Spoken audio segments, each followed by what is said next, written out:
Hello, and welcome to another edition of Long Beach Treasures. I'm your host, Harvey Keller. Today we're going to be visiting Java Lanes, which will not be here much longer.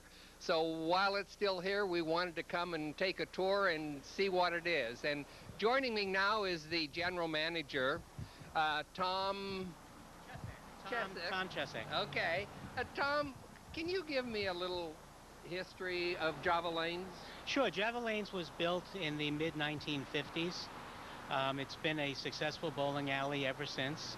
At times we had full-time entertainment in the lounge. We had name brand singers, excellent restaurants, and bowling leagues from the mid-1950s up to just currently. Originally, was this not Polynesian? It was designed Polynesian tiki style, bar, restaurant, and bowling alley. And I understand that by the time this show airs, why, you'll no longer be a part of Long Beach history? That's correct. May 31st, which is a week from yesterday, will be our last day. Can we go on in and see what the inside's like? Sure, come on inside. All right.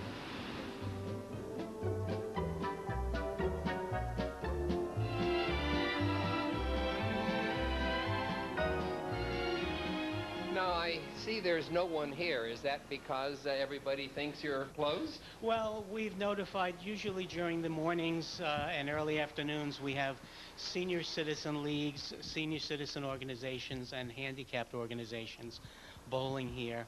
But they run in seasonal also, and it was the end of the season, so they didn't renew because they knew we were closing next week.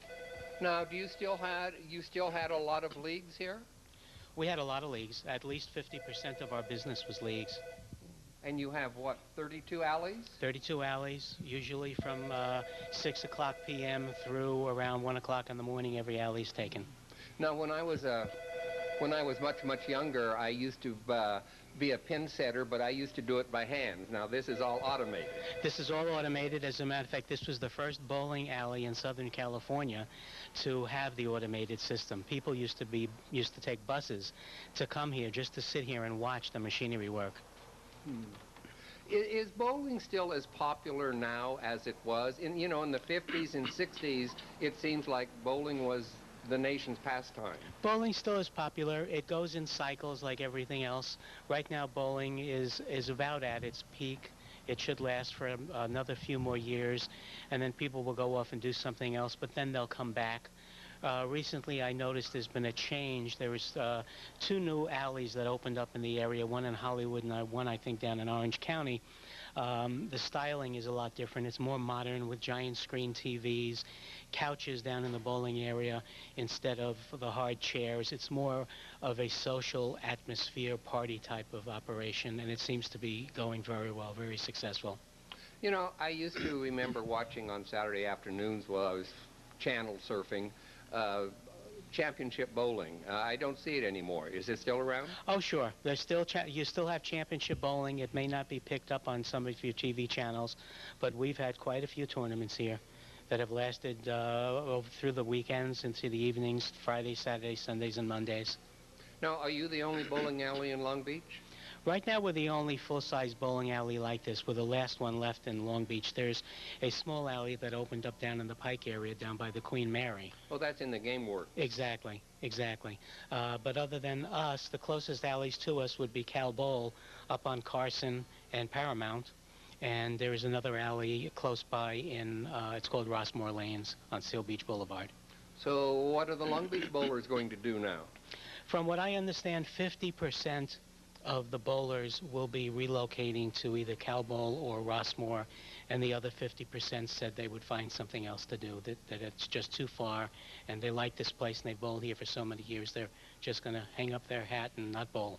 Now, were a lot of your bowlers here seniors, you said? A lot of the bowlers were seniors, and during the day we had a lot of handicap bowling. So it would be difficult for them to get to some of these further locations to continue? Exactly. And this alley was built to accommodate the handicapped in the 50s when nobody even thought about it. This ramp that we have right here was meant just for the wheelchairs to be able to come and go up and down the alley. Since then, we've added an elevator, a wheelchair elevator. Now, I notice you have billiard tables, so you have a billiard room here. We have a billiard room, we have a big arcade room, we have a big restaurant, and a large bar and a lounge. Are they still open? The restaurant has just closed yesterday. The lounge and the bar will be open through May 31st. Same with the pool hall and the arcade. Didn't Di Piazza's used to be up here? Exactly. Di Piazza was here, and about 2 years ago, 2.5 years ago, he relocated just on the other side of the traffic circle on PCH. So then the restaurant went into private management? The restaurant we handed the restaurant off to someone else. Now, you're the general manager here? Yes, I'm the general manager. I've been here for 2 years. So your employment is limited? No, that's true. That's true. I mean, here. That's true. But I may stay on with the owners. They have other business operations, and I may stay on, or I may decide to do something else. Now, am I correct that after this has been demolished, it will be condos? Exactly. There are condominiums that are expected to go up here. The plans have already been approved by the city. Many changes. You know, Long Beach has lost a lot of treasures over the years. We haven't been all that kind to historical preservation in many ways, and I'm afraid that this is another Long Beach treasure that's going to be lost, and there's not going to be anything to replace it. And so before long, Java Lanes will just be a line in the history books of Long Beach. Exactly, exactly. A memory, a good memory. And it's really sad because I can imagine how many people who live in Long Beach have bowled here. Probably a lot of them met here. Oh, exactly. You know, the senior citizens, when they found out that we were closing, they all came here and they were crying and they were hugging the employees, and the handicapped people came in and they wanted to know where were we going to go now. You know, but things change. Now, you're still open for bowling right now? Actually, we changed our hours. We open up at 11, so it's still a little too early now for us to open. But we'll have some people coming in at 11. They'll be waiting at the door. And you said Monday will be the last day? Monday will be the last day. May 31st? May 31st. Well, that's too bad. I hate to see it go because I used to come up here and bowl years and years ago. And I hate to see these places fall by the wayside. What's going to happen to all the equipment? I have already basically sold all of the equipment. Now, it's my understanding the Ron Petke, who is in charge of charter here, said that if there's anything hanging on the walls that you don't want, he does. Well, then I'll make a note of that, and it's all his. That'll make him happy. In fact, he's the one that suggested that I should do Java Lanes. I had not even thought of it before, but I'm glad he did because I'm glad we got here while you're still here. Oh, that's a great idea. I was wishing, though, that we'd have some people so you could hear some pins getting knocked down. Well, we can always throw a ball. Well, that's true. I would probably hit the alley or the gutter. Oh, but that's okay. It gets better. That's about my speed now at this time. This is maybe an off-the-wall question. How many 300 games have been bowled here, do you know? Oh, a lot. Really? A lot. It's not that uncommon? Yeah. It's not. Well, it is uncommon, and this is considered actually a very tough lane to bowl a perfect game. Why? Just based on the way the lanes are oiled. These lanes are certified professional. If you have a certain amount of oil on the lanes, the ball doesn't grip as easily. So you have to be a little more precise in your throwing of the ball. So if you bowl a good game here, you can bowl a good game anywhere. But we had 300 games bowled here within the last year. Wow. Yeah. Are you a bowler? No. I mean, I bowl on occasion, but I haven't been able to find the time. Well, I was going to ask you if you're a 300 bowler. Nowhere. I think my last ball was about 155. Then you and I might be able to compete against each other. That's true. Because that's about my speed, too. Oh. Well, I hate to see this go. Could we take maybe a quick peek into the restaurant area? Or is it closed? The restaurant is closed. Oh, okay. Well, that's fine. We could let you into the lounge, and I could show you the lounge. That's a beautiful place. Let's take a quick look at the lounge. Okay, I need to get the key. It's open? Great. Let's go right. Okay, now you said the lounge is still open until Sure. closing? Yes, the lounge is still open. We'll be open at 4 o'clock this afternoon. And we have free pool tables here for the patrons in the bar. Wow, this is large, isn't it? Oh, this is very large. This we used to use for dancing, right, or put for tables for the restaurant area. And we had all of our shows going on over here. And we filmed quite a few movies in this area also. Now, was this part of the restaurant originally? This was part of the restaurant. The restaurant did all of its cooking back there in those doors. And then we had those red seats, and those are from the 50s. Those have not been replaced. And this was the dance floor. We used to have tables circulating the dance floor, and then we had our shows going on the stage. What kind of shows did you have? Dinner shows, entertainment, rock and roll. We had some real big top-name bands playing here. Now, is that in the past, or is that... It's in the past. We didn't have an entertainment license for at least the last 2 years, so we haven't been able to have any music in the bowling alley at all. I can't get over how large this is. Yeah, no, this was a real cranking place in its time. And we filmed, like I said, we filmed quite a few movies here. One of the segments of Coyote Ugly was filmed here. Oh. Now, are you going to drain all of the bottles before Monday?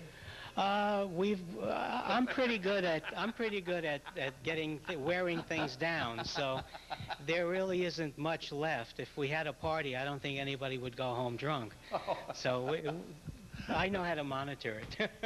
Well, I want to thank you for letting us come by and see Java Lanes. I'm sorry to say that it's not going to be around much longer, and it's had a past that has been a part of Long Beach for 50 years, and we hate to see it go, but thank you so much. Well, thank you. Continued success. Thank you. You too.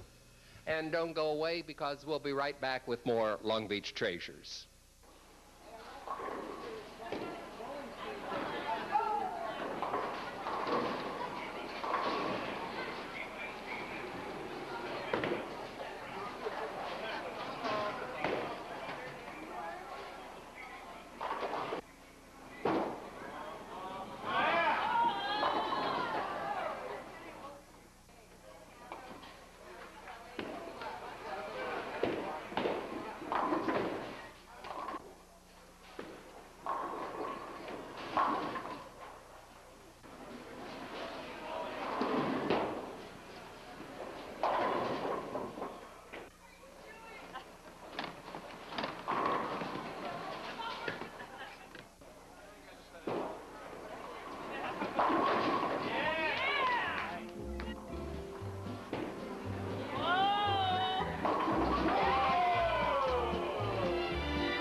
I love coffee, I love tea, I love the Java Jive and it loves me.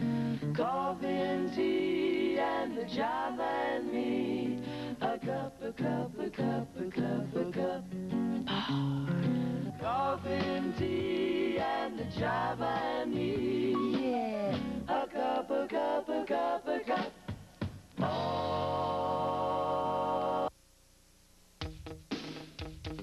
Community Hospital of Long Beach is a name you have known and trusted for 78 years.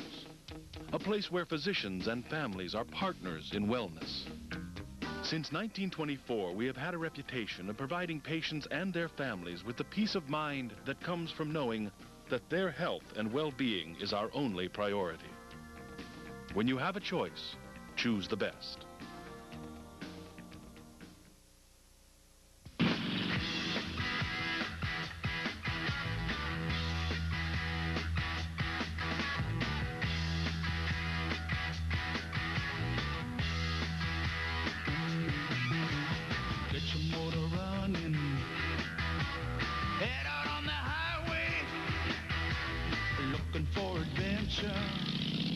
Born to be wild. 10 years of hula, ohana, plus food, fun, and entertainment. Come celebrate Ehulamau's 10th anniversary of Hula and Chant competition Labor Day weekend at the Long Beach Terrace Theater, featuring 3 days of hula, arts, crafts, food, fellowship, and aloha. But Ehulamau is more. There's Hawaiian workshops, lei contests, and the Kanikapila Mahalo Bash, featuring the best in contemporary Hawaiian entertainment. Order your tickets today. Hele mai, come join us.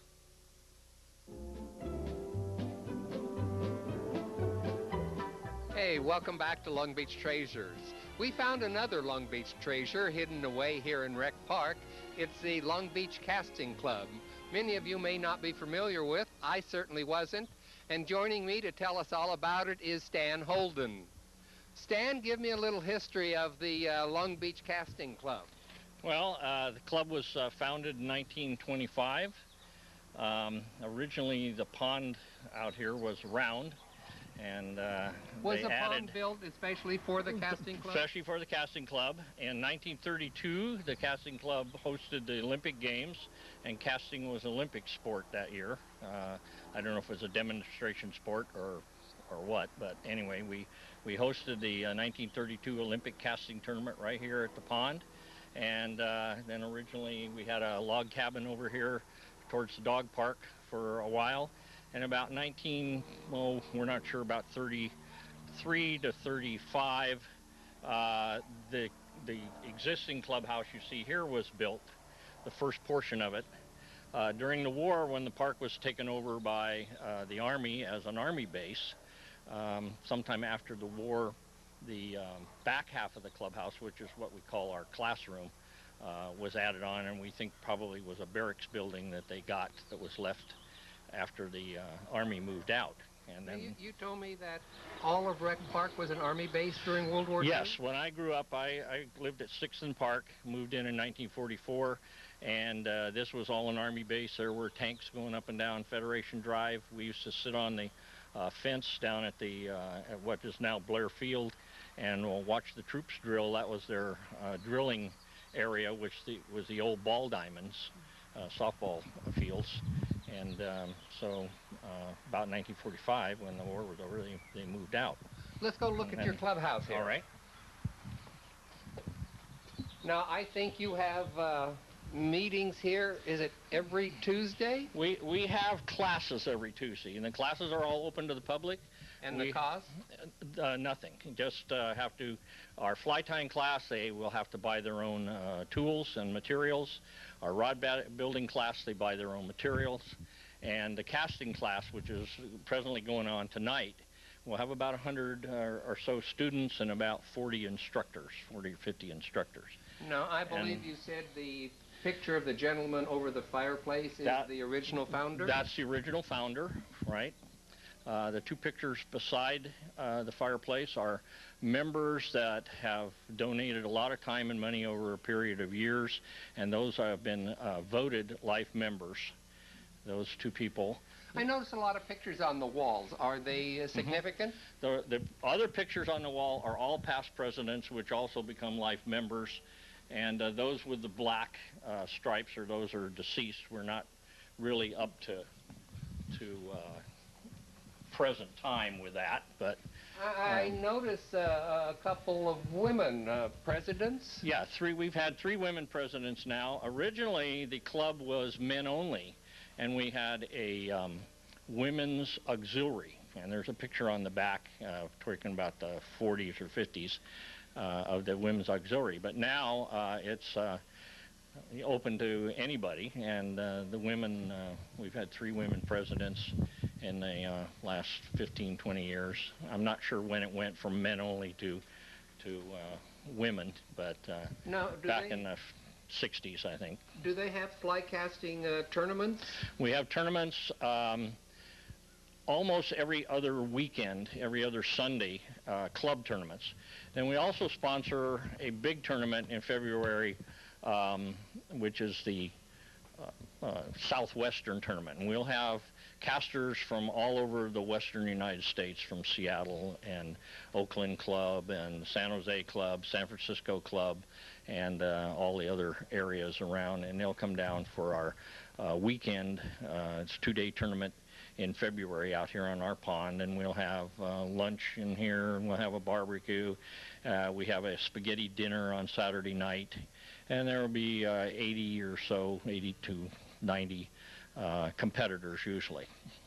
I noticed these pictures. Are these all club members that... These are all past tournaments, and I'm not sure the dates because they're not really labeled except maybe on the back. In this picture here, we have one of the kids, I think somewhere around here, was about 10 years old, still comes to our tournaments. He's a member of San Francisco Club.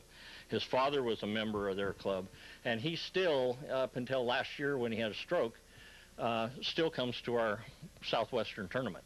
No, they all seem formally or semi-formally dressed. Was that a tradition? Yes, and back in the old days, and particularly in Europe, which they still, in some cases, you wear tweed outfits and tie and a hat and maybe even knickers or their wading boots, whatever.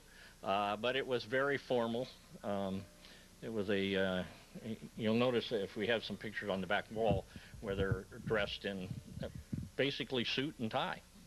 I notice a lot of fish mounted around the building. Are these fish that members have caught? These were all donated by one member. And they're on loan, but they've been here so long we don't even know if he's still alive. So, but our records show that they belong to a past member, and you know, they're really on loan. They don't belong to us, but they've been here since I really started participating in 1968 when I took most of the classes and so on, and they were here then. So I noticed also a lot of flies that yes. have been tied in cases. Are these all been tied by members? Not this case over here. This is our beginning class case.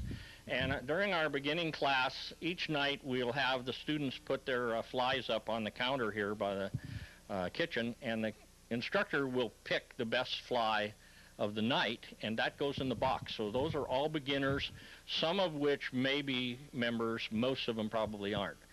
Most of our classes are attended just by the public. They may eventually join the club, they may not. So now, I understand you have somewhat over 400 members? We have about 404 or something this last year, yeah. Young, middle age, and older people? They go all the way from 12 years old or 10 years old to 80, you know. We've got several members in their 80s, 85, you know, 86. Things like that. Can we walk out and look at the Sure. pond, and maybe you can tell me a little bit about it? Okay. Now, how deep is it? It's about, well, it depends on how full we keep it, but we have an overflow at a certain height because during the really competition things, there's a requirement, the height of the person standing on the edge of the pool to the water, so it's about 18 inches or so. And so it varies a little bit, but in the center where the drain is, it gets maybe 18 inches high. You can see the boots he's wearing out there are not very high. The pool's being filled right now for tonight's class. Now, when you have class, I assume you have several people around the pond? We will have them about every 5 to 10 feet all the way around the pond because we have about 100 students in our casting class tonight. Isn't it dangerous with the hooks on the... No hooks are allowed on the pool. Oh, no, okay. They will have a piece of yarn to represent a fly to have proper drag and so they can see it, but there are not any, no hooks are allowed. Now, what's this young man doing? He's spey casting, and spey casting is a two-handed rod. You know, it's very long, very supple, and you'll see him cast it with two hands, and that was a traditional type of fishing in Scotland on large rivers where you have a lot of brush and things behind you, so you can't take a big long back cast, but you'll notice he's throwing that line about 85 feet with very little effort with that big rod, but he's doing it with two hands. Now, what's the purpose of casting? Well, purpose is getting it out where the fish are, or moving it from one place to another. If you're on a stream or river that has a current you throw it upstream and it drifts down, well, eventually you'll wind up in the bank, and you have to move the line back upstream to get another drift. So it's for moving the line around and for getting it out to wherever you want to go.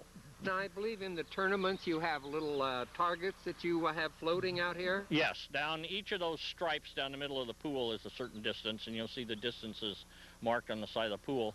And there will be anywhere from 5 to 6 2-foot diameter colored rings that float on the pond.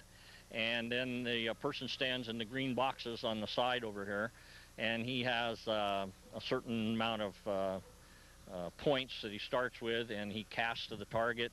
And if he hits the target, he usually, most of the games have a 0, and if he goes all the way around with all the 5 or 6 targets without missing, and it's usually 2 rounds, and he doesn't miss, then he winds up with the same 100 points he started with. If he misses, you may have 1 point if it's within a foot of the ring. If it's outside that area, maybe 2 points, and then those are subtracted from his 100 points he starts with, and so you wind up at 90, 95, whatever. So now, is this open and available every day? This is a public pond. It's open every day. Anybody can come and use it. It's part of the park. We maintain the pond, clean the pond, patch the pond, and you know, we've had to patch some cracks lately and whatnot.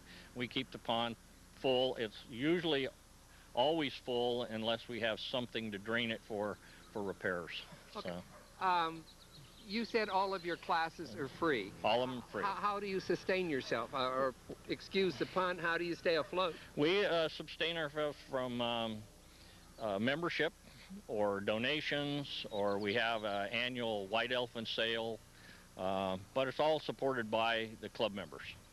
We don't have any outside income, no sponsors or anything like that. Do you all volunteer your time for the classes? All time's volunteered, right? No one's paid. It's all done to promote fishing and, you know, fly fishing and tournament casting. Are tournaments international? Yes, we just had the national tournament that we sponsored 5 years ago, and we had one member from Romania. We had several, or not member, but one caster from Romania. We have several from Canada. The Canadians actually belong to the United States Casting Association, the ACA. Are there women who participate in these tournaments? Yes, and all the way we have women, children, all different categories for different abilities. We have an A, B, and C system, and depending on how long you've been casting, how good you are, how many points you've gotten in, say, a B category, and then eventually you move up to an A category. And so the people are casting against people in their same ability range. Well, you know, I think there are a lot of people in Long Beach who don't even know that this exists, and I hope now when they see this that they'll be curious and they'll come out and see what you have to offer. Yeah, been here since 1925, and there's a lot of people in town have never seen it, and you don't see it from the street. Right. So you don't know it's here unless you get out of the car and walk up to it. Thanks Okay. for joining me and giving us all this information, and I hope people come out and say hello to you. Okay. And thank you for joining us, and be sure and join us again next month as we take another walk through history and uncover more Long Beach treasures.